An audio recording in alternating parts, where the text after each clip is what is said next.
Hello, today is Monday, March 1st. Glad we're out of February. We've had some good weather the last couple of days here and appreciative of that. And what do they say about March? In like a lion and out like a lamb. Anyway, our topic today is going to be, what is a full-time employee? So, a full-time employee is typically an employee who is working 30 hours a week or more, open-ended. You know, a lot of employers, for whatever reason, may want an employee on their group health insurance or not. I've seen it go both ways. I've seen some people say, oh, she doesn't qualify because this reason, and this person doesn't qualify for that reason. All full-time employees, 30 hours a week or more, need to be offered the health insurance. If the employer is paying 100%, all of those employees have to be enrolled. Plain and simple. So let's investigate what a full-time employee is. Full-time employee is somebody in your employ, as I said, working 30 hours a week or more, making at least minimum wage.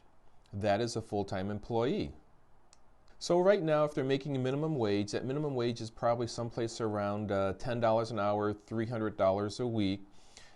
For those employers who know about this, the insurance companies are going to underwrite and determine if an employee is full-time by looking at your quarterly wage and tax report. I'll put that on the screen so you can see what a quarterly wage and tax report looks like.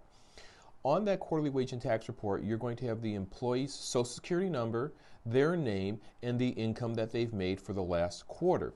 So your quick and dirty rule of thumb is, have they met this dollar threshold?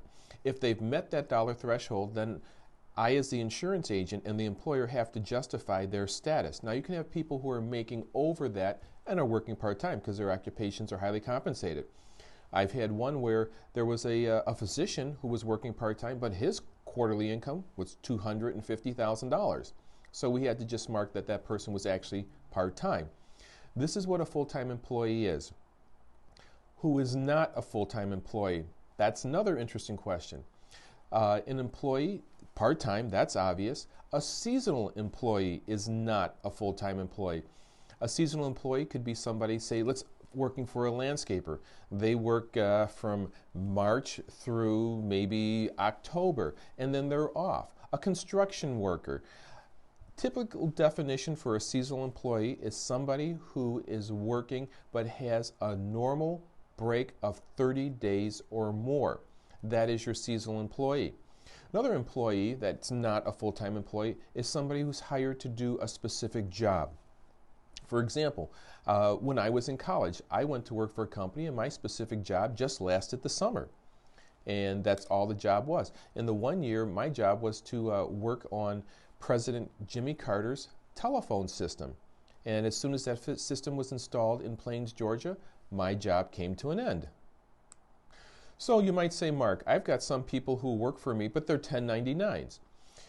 Insurance companies, individual insurance companies have different criteria on 1099s. You can have an insurance company that will say, we will allow one 1099 per 10 employees. I've seen that. We have other insurance companies that will sit there and say, as long as they're working solely for you at, say, 90-95%, we'll consider them an employee of your business and can be eligible for the health insurance. So when it comes to 1099s, ask me, let me know who are 1099s, because most likely we can get those insured, but we also need to make sure that it's compatible with the individual insurance company's guidelines. Statutory employees are ones that are working for you. They're maybe 1099s. They're definitely not W-2s because we don't know about them. And but all of their material work is generated on your behalf. For example, you could schedule their appointments, you could schedule the material that they work on, and all. So they look and smell like they're really an employer. If you remember, I told you in the beginning here about your quarterly wage and tax report. Do you know when a policy is first written, we ask for a copy of the quarterly wage and tax report? Once again, I'll show it to you again on the screen here. That's to help determine who is a legitimate employee of your business. That report can be asked at any time in the future. The insurance company might say, hey, you've gone 2 years, 5 years, 10 years without an audit. And that audit might just ask you to reestablish the basic information that makes you a legitimate business, and they might want to see a quarterly wage and tax report. You know, that's not a bad thing, because as time goes on, especially when we're dealing with small employers, you could hire somebody and you know, we do a lot of firefighting. Something happens and you forget to give that person the forms for the insurance, and that's okay because they're insured through their spouse or through their parents or something. But now it's 2, 3, 5 years later on, and you find out that that person isn't on your insurance, and they come into you with a problem. I need to have this procedure done. What about my insurance? So that happens an awful lot, unfortunately. This is one reason why an insurance company may ask you for a copy of your quarterly wage and tax report going forth down the road. It's just a good check and balance. But you know what? It is a requirement. And if you don't comply with that requirement, the insurance companies do have right to terminate your insurance. And I have seen that happen. So if I ask you it, if the insurance companies ask you for that, just take 5 minutes and comply with the request. It's not that big of a deal. So last week we want to thank Bob for signing up for his Medicare supplement plan with Mutual Omaha.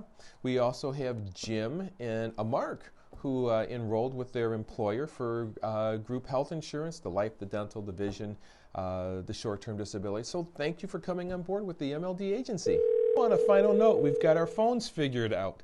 So if you call the MLD Agency, you call me, you're going to hear it pick up instantly without a ring. Listen to the message in its entirety. It's going to give the option of pressing number 1 for Michelle, number 2 for me, or number 3 to leave a general voice message. Thank you for your patience as we've been figuring this thing out. Hope you have a great week. Take care.